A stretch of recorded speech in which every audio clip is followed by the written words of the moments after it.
When you get onto a plane, they say, in case of an emergency, oxygen masks will fall from the ceiling.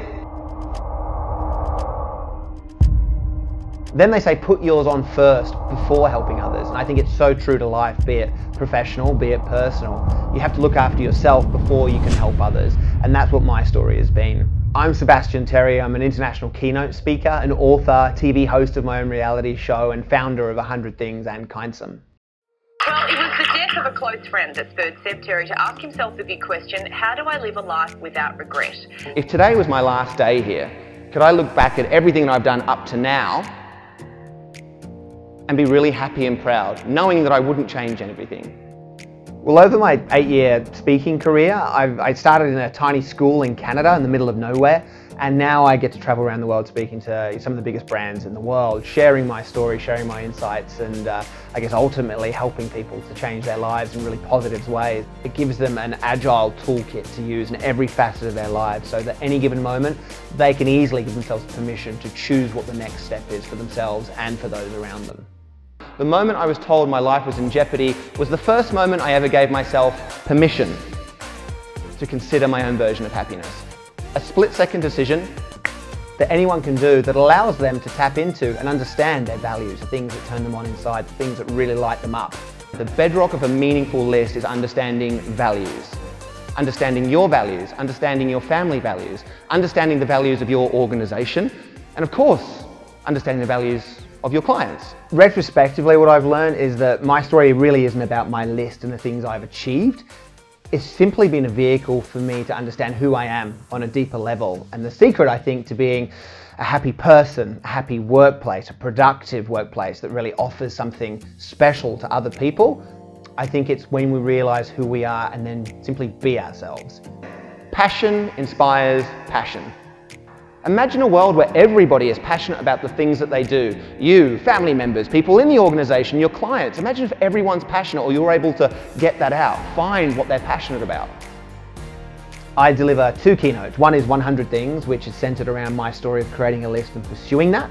And that story has very naturally gone to a place where I've now become a lot more helpful and resourceful and productive for other people. So now it's about helping, and that of course is what the Kindsum keynote is about. We all innately have the desire to help someone. The issue is that we can't often find the opportunity.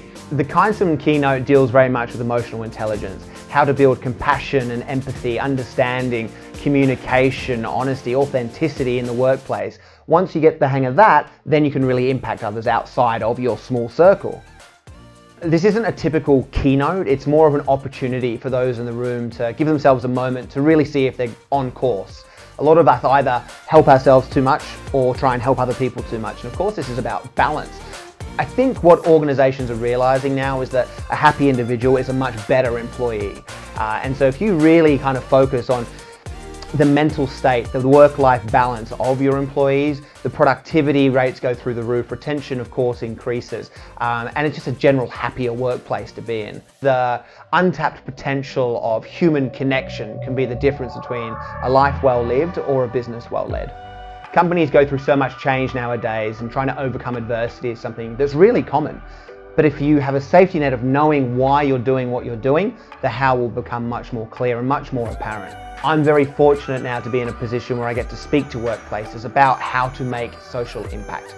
You've got to have fun. It's the best way to learn anything. And if you can walk out of a conference hall and say, I couldn't stop laughing and now I'm so inspired and I'm about to take action, that's what you're after. This isn't a story of one man telling everyone what he's done on a list. Far from it. This is about purpose. This is about growth. This is about connection. I wanted to, number 23 on my list, deliver a baby. Now, can I talk about this? The science around helping people is staggering. It makes you a better person, it makes you happier, you live longer, your heart is healthier, there's a decrease in disease. I mean, it's endless and it's factual. So if you're able to incorporate that into your workplace, you're doing something pretty special.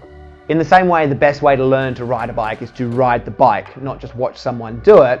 I now run a lot of these workshops, which have been really, really successful over the past few years. The idea, of course, is if you use the analogy that our life is like a wheel, the spokes are the things that make this wheel strong.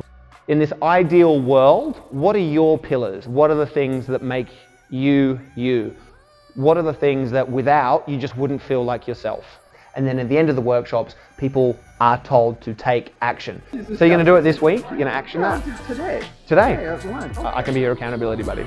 All right. All right? Great. People have re-inspired their lives. They've re-engaged in their workplace. They've re-inspired their own careers.